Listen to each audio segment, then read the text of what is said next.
Bupati Meranti, Muhammad Adil baru-baru ini mengeluarkan pernyataan tegas nan kontroversial yang sukses menjadi pusat perhatian di media sosial. Dalam sebuah video, dirinya menyatakan kekecewaannya terhadap pemerintahan yang dikomandoi oleh Joko Widodo alias Jokowi. Hal ini berawal dari ketidakadilan dalam dana bagi hasil Rp 10 triliun yang diambil pemerintah pusat.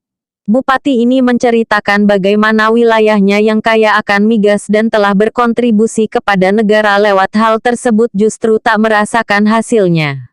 Kami juga masih bisa makan, daripada uang kami dihisap pusat. Karena kami daerah miskin, migas kami diambil Rp 10 triliun. Jika daerah miskin, ekstrim, ada minyak, uangnya diambil. Pemerataannya di mana? Ujarnya. Dia menegaskan agar pemerintah pusat harusnya memprioritaskan daerah yang telah menyumbangkan hasil migas yang tergolong besar. Seharusnya kami yang jadi prioritas. Pak Jokowi sendiri target wajib 0% angka kemiskinan. Bagaimana kami mau membangun rumahnya? Bagaimana kami mau mengangkat kemiskinan buruhnya, nelayannya, ungkitnya? Muhammad Adil kemudian mengungkit bagaimana daerah miskin bisa berkembang pesat jika produksi migas diambil tanpa ada transparansi dan bagi hasil yang tidak adil. Padahal pendapatan migas tersebut sangat diperlukan guna mensejahterakan rakyatnya. Dia pun mengungkapkan ribuan warga tidak bisa bekerja ke Malaysia saat pandemi COVID-19 lalu. Kondisi tersebut memperparah kemiskinan dan belum mendapatkan perhatian dari pemerintah pusat.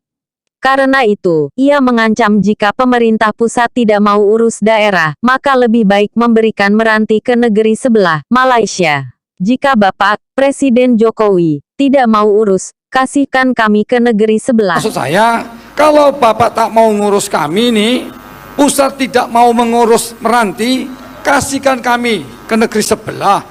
Kan saya ngomong. Atau Bapak tak paham juga omongan saya? Izin Pak Bupati. Atau begini Bu, bentar Bu. Apa perlu Meranti ngangkat senjata? Kan tak mungkin kan?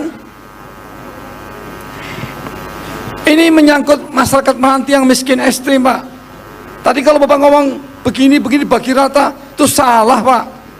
Dibagi rata kemana? Bahkan, ia pun mengungkapkan ancaman lainnya jika persoalan bagi hasil migas masih tidak terselesaikan.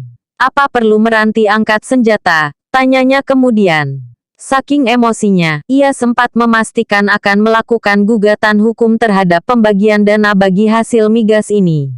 Jika tidak bisa juga, kita ketemu di mahkamah. Izin Pak, saya nek menghadap Bapak ini, saya lebih baik keluar, pungkasnya. Dirjen Perimbangan Keuangan Kementerian Keuangan Luki Alfirman mengatakan terkait asumsi DBH tersebut, tim teknis DBH akan menelitinya kembali. Dia menyebut pembagian DBH tersebut tidak hanya diberikan kepada daerah penghasil saja, tapi juga untuk daerah-daerah perbatasan dan daerah pemerataan.